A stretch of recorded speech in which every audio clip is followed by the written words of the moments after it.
প্রয়োজনে বিসিবি ঘেরাও দেওয়া হবে, কিন্তু কোনোভাবে ইলেকশন ইঞ্জিনিয়ারিং করে বিসিবি দখল করবে যাতে ভবিষ্যতে একটা পার্টির লোকজন সেখানে তারা কর্তৃত্ব করতে পারে আর আমরা সেটা বসে দেখব, সেটা কোনোভাবেই সম্ভব হবে না। এর আগে আপনারা অন্যান্য ইলেকশনের ক্ষেত্রে একই কাজ করেছেন, কেন আপনার বিসিবিতে এখানে রাজনীতি প্রবেশ করানোর চেষ্টা করছেন?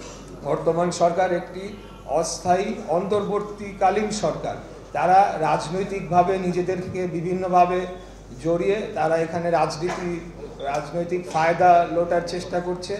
আমি শুধু এতটুকুই বলবো যে এই ধরনের কর্মকাণ্ড করে কিন্তু আসলে শান্তিপূর্ণ কোনো সমাধানের দিকে যাবে না। এখানে কেউ কাউকে আসলে ছাড় দেওয়ার জন্য নির্বাচনটি হচ্ছে না। আমরা এই যে কথাটি ইসরাফিল খসরু বলেছেন, এখানে কোনো রাজনৈতিক দলাদলি হোক সেটা আমরা চাই না। আমরা চাই যারা স্পোর্টস অর্গানাইজার, বিভিন্ন জেলা ডিস্ট্রিক্টে যারা খ্যাতনামা যারা স্পোর্টস অর্গানাইজার আছে তাদেরকেই যাতে কাউন্সিলর হিসেবে মনোনয়ন দেওয়া হোক, যেটি ইতিমধ্যে দেওয়া হয়েছিল। এবং এক একটি জেলার যারা ডিসি সাহেবরা আছেন তারা ইনফর্ম, তারা তো রাস্তা থেকে কাউকে ধরে এনে বানায় দেবে না। আর অ্যাডহক কমিটি থেকেই দিতে হবে এরকম কথা কোথাও লেখা নয় গঠনতন্ত্রের কোথাও।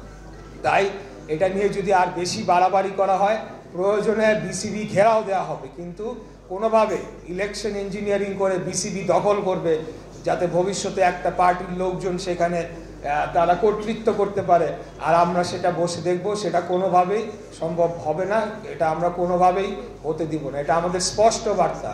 কোনোভাবেই এই যে ডিসি সাহেবদের উপর চাপ প্রয়োগ করে যদি কাউন্সিলর পরিবর্তন করার প্রয়াস তারা নিয়েছে সেটিকে যদি তারা এগিয়ে নিয়ে যাওয়ার চেষ্টা করে, তাহলে আমরাও এখানে রাজনৈতিকভাবে সেটাকে মোকাবেলা করার জন্য যে কোনো সময় প্রস্তুত রয়েছে। এখানে আমরা রাজনীতি করতে আসি না। যে কথাটি বারে বারে বলা হচ্ছে, কেন আপনারা বিসিবি এর আগে আপনারা অন্যান্য ইলেকশনের ক্ষেত্রে একই কাজ করেছেন, কেন আপনার বিসিবিতে এখানে রাজনীতি প্রবেশ করানোর চেষ্টা করছেন? আমরা কি স্বৈরাচারী খুনি হাসিনার আমলে দেখি নাই?